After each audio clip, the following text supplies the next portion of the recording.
Selamat kita berbakti di dalam nama Tuhan Yesus Kristus. Saya sangat bersyukur pada malam hari ini saya boleh ada di tempat ini dan saya boleh menyampaikan kebenaran firman Tuhan buat saudara. Dan saya melihat saudara masih tetap antusias, bukan? Amin. Bergairah.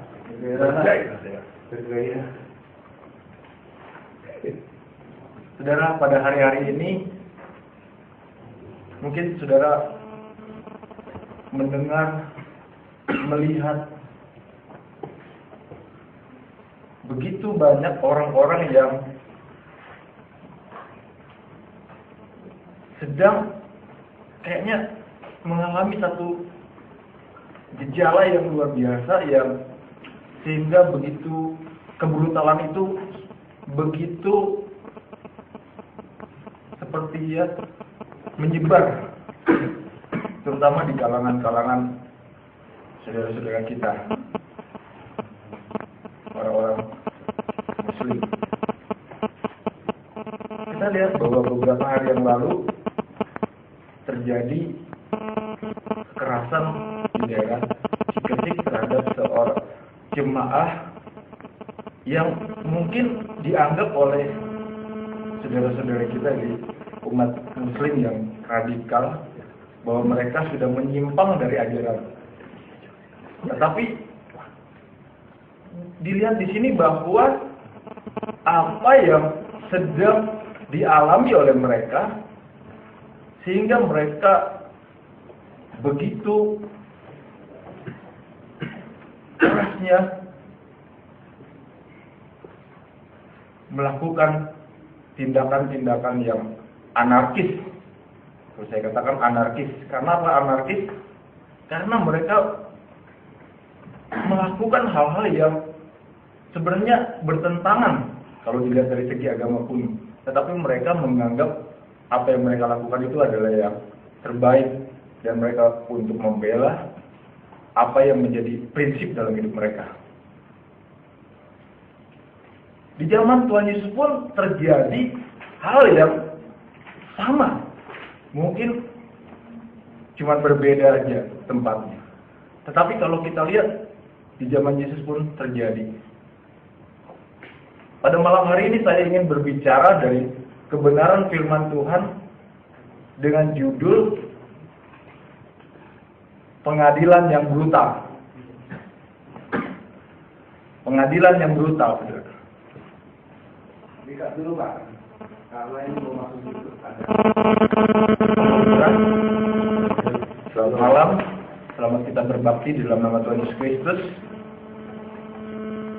Kalau saya bersyukur pada malam hari ini saya boleh ada di tempat ini dan saya boleh melayani di tempat ini.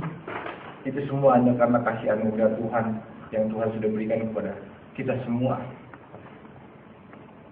Sebelumnya saya mau memperkenalkan nama saya. Nama saya Daniel Samuel Lapian. Saya asal orang tua orang dari Manado, saudara. Tapi saya sendiri lahir di Jakarta. Dan saya dikaruniai seorang istri dan 2 orang anak. Ya, saya mempunyai seorang istri dan 2 orang anak perempuan. Saya melihat mereka tuh cantik-cantik semua. Ya, karena saya paling ganteng sendiri di rumah.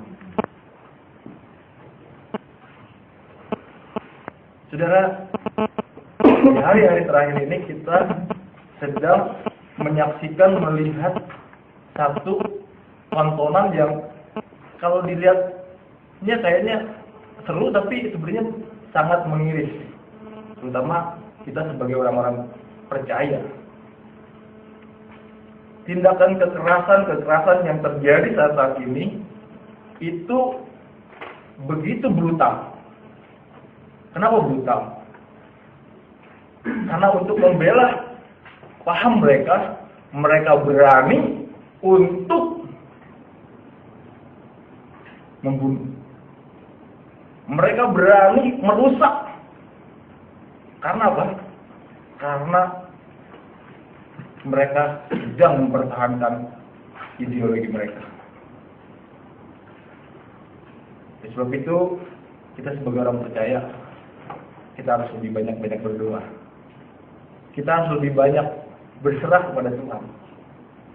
Karena masa-masa ini adalah masa-masa yang sukar, saudara. Di zaman Yesus pun, Yesus mengalami hal yang sama, saudara. Yaitu Yesus mengalami juga perlakuan yang tidak baik. Oleh karena itu pada malam hari ini saya memberi judul khotbah saya adalah pengadilan yang brutal. Pengadilan yang brutal, saudara. Mari kita baca di dalam kitab Yohanes pasal yang ke-19 ayat yang pertama sampai ayatnya yang ke-16a. Saya ingin kita bersama-sama interaktif ya. Jadi saya baca ayat yang ganjil, saudara baca ayat yang genap. Saya mulai dengan ayat yang 1. Lalu Pilatus mengambil Yesus dan menyuruh orang menyesah dia. Ini silakan gimana kalau dibaca. Ayat yang Yohanes pasal 19 ayat yang pertama. Saya ulang lagi. Lalu Pilatus mengambil Yesus dan menyuruh orang menyesah dia.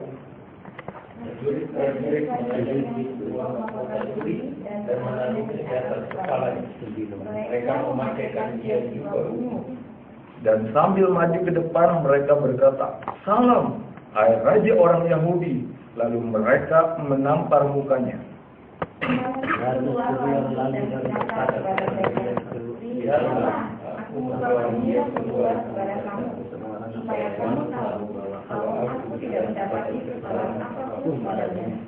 Lalu Yesus keluar bermahkota duri dan berjubah ungu. Maka kata Pilatus kepada mereka, "Lihat manusia itu." Ketika kepala dan bicara berteriak mereka, "Salibkan dia, salibkan dia."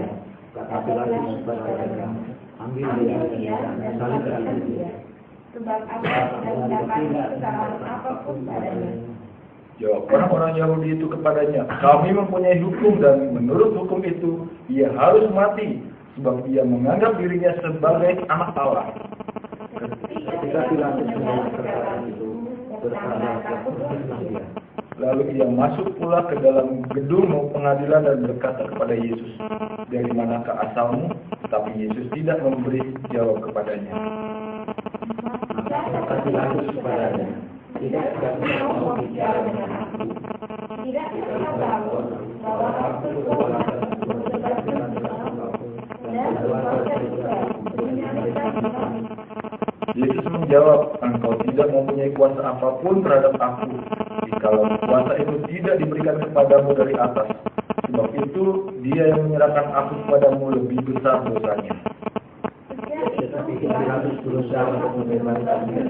Tetapi orang-orang Yahudi berteriak, "Jikalau engkau membebaskan dia, engkau bukanlah sahabat Kaisar. Setiap orang yang menganggap dirinya sebagai raja, ia melawan Kaisar." Ketika Pilatus mendengar perkataan itu, ia menyuruh membawa Yesus keluar dan ia duduk di kursi pengadilan di tempat yang bernama Litos Rostos, dalam bahasa Ibrani Gabata.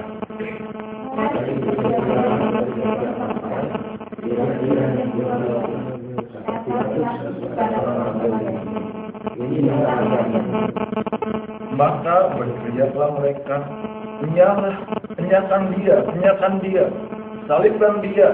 Kata Pilatus kepada mereka, "Haruskah aku menyalibkan rajamu?" Jawab imam-imam kepala, "Kami tidak mempunyai raja selain daripada Kaisar."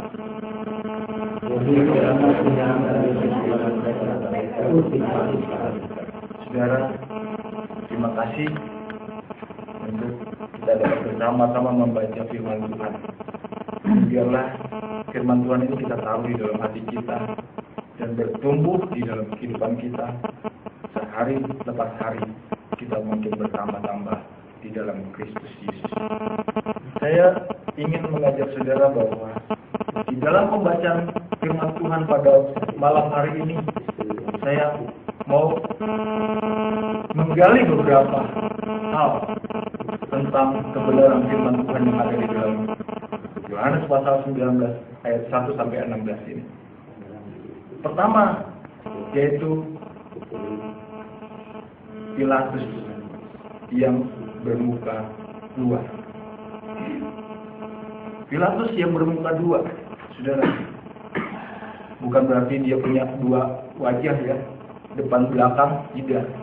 Tetapi orang yang tidak mempunyai pendirian yang tetap. Orang yang tidak kuat di dalam pendiriannya. Saudara, Pilatus di dalam bahasa Ibrani-nya artinya Pilatos. Kalau bahasa Inggrisnya Pilet, yang artinya armed with spear, atau bersenjata tombak, atau kata lain tentara lah yang bersenjata tombak. Ini dalam terjemahan bebas, saudara. Saudara, kita lihat bahwa tombak itu adalah satu senjata perang di zaman dahulu, terutama bagi orang Romawi. Tombak itu sangat berarti, karena kalau di dalam pasukan Romawi, pasti pasukan tombak itu adanya di posisi yang paling depan. Tujuannya adalah dia akan berperang di depan terlebih dahulu. Dia maju dulu untuk menerobos bagian musuh. Mungkin dia yang paling pertama kali harus mati, karena dia orang paling depan. Tetapi nama yang artinya bersenjata tombak ternyata berbeda dengan apa nama yang diberikan kepadanya. Saudara, memang orang tua kita seringkali memberi nama kita agak yang berat-berat, saudara. Ya. Tetapi saya percaya bahwa yang Tuhan berikan kepada kita, nama itulah satu nubuat yang Tuhan, yang orang tua kita mungkin berikan kepada kita. Tetapi saya lihat di sini bahwa Pilatus yang dikatakan bersenjata tombak artinya, atau tentara yang bersenjatakan tombak, ternyata tombaknya mungkin sudah patah kali. Karena apa? Dia, nanti kita lihat di dalam berikutnya bahwa apa yang dialami oleh Pilatus saat itu. Dia tidak dapat berbuat, tetapi dia mungkin lebih berpihak kepada orang banyak, kepada imam-imam. Saudara, Pilatus mengambil di dalam, coba kita baca di dalam Yohanes pasal 19 ayat 1 sampai ayat 3 dikatakan, lalu Pilatus mengambil Yesus dan menyuruh orang menyesah dia.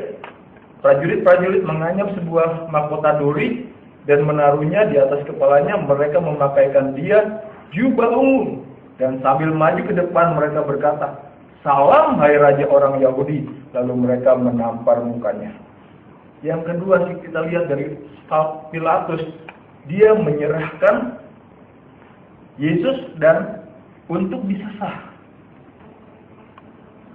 Saudara, menurut kronologis di dalam penghukuman itu, sebelum dijatuhkan hukuman dia tidak boleh dihukum sebenarnya. Tetapi Pilatus melakukan, dia menyesah atau menderah Yesus dengan menyuruh prajurit-prajuritnya menderah Yesus.